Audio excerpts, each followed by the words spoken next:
चोरा मद बेपारी को विरोध कर थाना आगे विक्षोभ कले शताधिक महिला। चोरा मद कारबार दिनक दिन वृद्धि होता बेले चांदबाली ब्लॉक बढ़ी चली चोरा मद एवं चोरा मद बेपारी को विरोध कर थाना आगे टायर जाली विक्षोभ प्रदर्शन करते महिला माने देखा मिली। भद्रक जिला चांदबाली ब्लॉक अधीनस्थ बांसड़ा थाना आगे सूचना मुताबक दीर्घ दिन धरी बांसड़ा अंचल में किसी चोरा मद बेपारी वृद्धि पाइबारे लगी। ଏହି ଚୋରା ମଦ ବେପାରୀମାନଙ୍କୁ ବିରୋଧ କରିଥିଲେ ବାଂସଡ଼ା ଅଞ୍ଚଳର ମହିଳାମାନେ, କିନ୍ତୁ ସେମାନେ ମହିଳାମାନଙ୍କର ବିରୋଧକୁ ଖାତିର ନ କରି ମଦ ବେପାର କରୁଥିଲେ। ଗତକାଲି ମହିଳାମାନେ ଥାନାର ଦ୍ୱାରସ୍ଥ ହୋଇ ଲିଖିତ ଅଭିଯୋଗ କରିଥିଲେ, କିନ୍ତୁ ଚୋରା ମଦ ବେପାରୀଙ୍କୁ ବାଂସଡ଼ା ପୋଲିସ ଧରିବାରେ ବିଫଳ ହୋଇଥିବାରୁ ଏହାକୁ କେନ୍ଦ୍ର କରି ଆଜି ସକାଳ 7ଟାରୁ ସନ୍ଧ୍ୟା 6ଟା ପର୍ଯ୍ୟନ୍ତ ଥାନା ଆଗରେ ଧାରଣା ଦେଇଥିଲେ ମହିଳାମାନେ। ପରବର୍ତ୍ତୀ ସମୟରେ ଥାନା ଅଧିକାରୀ ବୁଝାସୁଝା କରିବା ପରେ ମହିଳାମାନେ ଘରକୁ ଫେରିଥିଲେ। तेंतुलिया सुमति महालिक आमर 2 दिन है आंदोलन चली मद गाँव बिक्री होती मानुना से कहला को आमको असभ गाड़ीर दुनिया गाड़ी गुलज कर मानुना टोटाल मद बिकी चलती बारीबाटे बुकरी पलार एटी से लुचाई रखुन आम के जगह रात 12टा पर्यटन आम बुलिक ड्यूटी कर धरा पड़ना से कहते थाना आम मद बिकुनु से कहते आम कौन करूँ थाना को आसु निया थाना किसी बुझुना 2 दिन है बारंबार कहते आज काली 2 दिन हो गला आम सका आसी पढ़ु गांडुआ बारिकी धरा दौना सका से पलि छुआ पिला नहीं घर गांडुआ बारिकी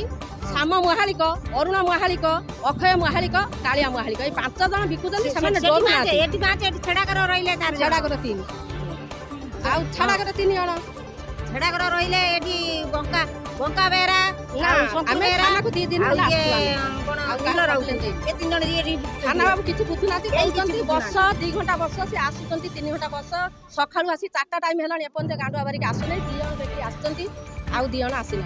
आम चाहूँ से आसतु आम पाखे सरेंडर हो तुम आम स्वामी पुत्र समस्त न्याय खोजुँ अन्य आम खोजुनु आम आज बेकार एक संसार चली जाऊँगी आम तुम ये मद बेपार गाँव बंद कर सेणिक कौटी की जी कौटी पीबे से कौटी घंटे जीव कि 5 घंटा जीव बर्तमान ये मैंने निया नागी जाऊँगी घरे ना ना बाहर भी आम कहूनु कि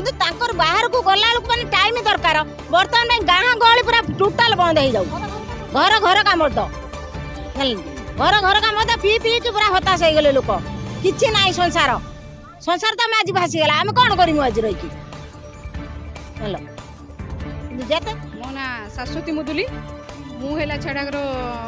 आम छेड़ाकर बोधे 10-15 वर्ष है बिक्री आरंभ हो गला बोधे मो जाना भितर आज की स्कूल आगर भी बिक्री होची स्कूल आगर छोट छोट पिला माने भी पाठ पढ़ुछन आम कत जाके घरे कहउछन माँ से अश्लील भाषा से मद पिकी गाड़ी गुलज कर कौन चली आम यहाँ जिते थर भी आसीचु भी कहीचु 2 थर भी कहीचु जने द्वार आगे पड़ा मद पिकी आम जो कहलु से जो निरंजन राउत जी सी आमको उल्टी स्त्री आमको खरापरी कहला आम से मीटिंग आसलु आम किसी कहलु पलि आसलु तापर गला एवं रिसेंट 2-3 दिन तले हूँ बंका जो ना महेश्वर बेहेरा बड़ भाई है जो सुशांत बेहेरा सी दी भाई बिक्री करते आम कहूँ सी कौन कहे जानते आम कौन करेंगे से थाना वाला को आम पुलिस देचु आज सका पूरा आम 10टा बेले आसिक बसिलु 8 जन को डकाई 8 जन मात्र 3 जन आसी आउ समस्ते कई गोटे भी देखा ना आउ जन जो गांडुआ जी अच्छी ना अवश्य मुझे जानी डाकती गांडुआ गांडुआ डाकती सी हूँ जाइए कड़े आमको से टाइम रोचे आम 6टा बेले जीमु आम कौन हाँ हाँ 8 जन ना दि जाइए आम जनक ना नुह आम 8 जन ना देचु जनक ना देनु से दे सारा पर भी से कई आसुना 2 जन आसुच्च से 2 जन को आम देखीचु आउ क्या देखते पाऊनु आम चाहूँ जे गाँ गहली टोटाल मद बिक्री बंद हो आज न्याय भी आम चाहूँ आम थाना को आसीचु आम थाना वाला जहाँ न्याय देवे आम से करूँ आउ जदि मद बेपार न करेंगे आगामी दिन में आम बाहर की जहाँ करवा कथा करूँ मो ना गौरी महाली घर तेंतुलिया ये 2 दिन है आम आसिक बसीचु एफआईआर 2 दिन है देलुनी कौन सी कथा पुलिस बुझुना मद बेपार गाँ गली आम टोटाल बंद हो जाऊ आम स्वामी आम पुओ एम सब खराब हो गले छोट छोट 10 वर्षर पिला भी मद खाइले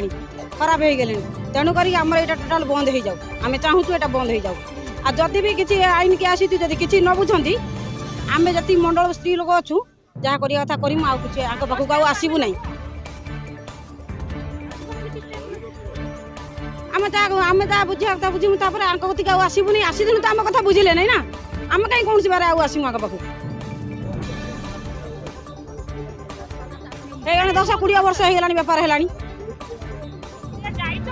ହଁ ଯାଇଛନ୍ତି ମାନେ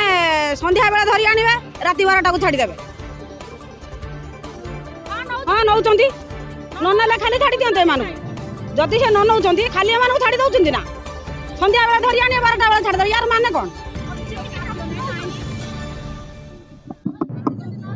ମୋ ନାଁ ସଦାଶିବ ସ୍ୱାଇଁ ମୁଁ ଏ ବାଁଶର ପଞ୍ଚାୟତ ଛେଡ଼ା ଗ୍ରାମର ବାସିନ୍ଦା ଗୋଟେ ଭଲ ପଦକ୍ଷେପ ନେଇଛନ୍ତି ମହିଳାମାନେ ଯେ ଏଠି ଗୋଟେ ସଲାସୁତୁରା କାର୍ଯ୍ୟକ୍ରମ ଚାଲୁଛି ଯେମିତି ଜଣାପଡ଼ୁଛି ମଧୁଚନ୍ଦ୍ରିକା ଅଛି ଯେଉଁ ମଦ ବେପାରୀ ଏବଂ ପୋଲିସ ଭିତରେ ଗୋଟେ ମଧୁଚନ୍ଦ୍ରିକା ହେଉଛି ଯେଉଁଥିପାଇଁ କି ନ୍ୟାୟ ମିଳିବାରେ ଲେଟ୍ ହେଉଛି ମହିଳାମାନେ ଆଜି ଯେଉଁ ପଦକ୍ଷେପ ନେଇଛନ୍ତି ସେଥିପାଇଁ ମୁଁ ସାଧୁବାଦ ଜଣାଉଛି ଆଗାମୀ ଦିନରେ ସେମାନେ ଆହୁରି ତୀବ୍ରତର ହୁଅନ୍ତୁ ଏବଂ ଆନ୍ଦୋଳନକୁ ତୀବ୍ର କରନ୍ତୁ ଯେଉଁଥିପାଇଁ ନ୍ୟାୟ ମିଳୁ ସାଧାରଣ ଲୋକମାନେ ଯଦି ଗାଁ ଗହଳିରେ ବେପାର କରିବେ ଜନଜୀବନ ପ୍ରଭାବିତ ହେଉଛି ତା ସହିତ ଆମର ଶିକ୍ଷାନୁଷ୍ଠାନରେ ମଧ୍ୟ ସେମିତି ଚାଲୁଛି ଆପଣ ଦେଖନ୍ତୁ ମଦ ବୋତଲ ବାହାରୁଛି ଶିକ୍ଷାନୁଷ୍ଠାନ ମାନଙ୍କରେ ତେଣୁ ଏ ଯେଉଁ ହେଉଛି ମହିଳାମାନେ ବି ଅସୁରକ୍ଷିତ ମଣୁଛନ୍ତି ନିକଟ ଅତୀତରେ ଯେଉଁ କେସ୍ଟା ଚାନ୍ଦବାଲିରେ ଘଟିଛି ସେଥିପାଇଁ ପୁଲିସ ମାନେ ତୁରନ୍ତ ପଦକ୍ଷେପ ନେବା କଥା କିନ୍ତୁ କାହିଁକି ବିଳମ୍ବ କରୁଛନ୍ତି ତାହା ଜଣାପଡ଼ୁନି ତେଣୁ ପଦକ୍ଷେପ ନେବାର ବିଳମ୍ବ ହେବା କାରଣ ଲୋକଙ୍କ ଭିତରେ ଅସନ୍ତୋଷର ବାତାବରଣ ଆସୁଛି ତେଣୁ ସରକାର ଏଥିପ୍ରତି ସଚେତନ ହେବା ଦରକାର